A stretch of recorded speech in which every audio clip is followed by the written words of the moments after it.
ভাই তুমি কেন দাড়ি কাটো বলতে পারো? বলতে পারো তুমি কেন দাড়ি কাটো?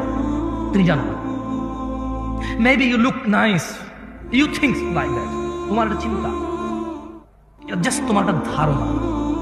মেবি তুমি বৃদ্ধ দেখতে চাও না নিজেকে, দাঁড়িয়ে একটা বুড়া বুড়া মনে হয়, হয়তো তোমার মাথায় একটা ঢুকছে কথা। Otherwise what else? আর কি মানে, আর কি হতে পারে এখানে? পারপাস কি হতে পারে দাড়ি কাটা? মানে কি? জ্ঞান বেড়ে যায়, উচ্চতা বেড়ে যায়, বংশমর্যাদার পরিচয় চেঞ্জ হয়ে যায়, চাকরি হয়ে যায়। তুমি প্রতি বৃহস্পতিবার রাতে কাটো শুক্রবারকে উদ্দেশ্য করে।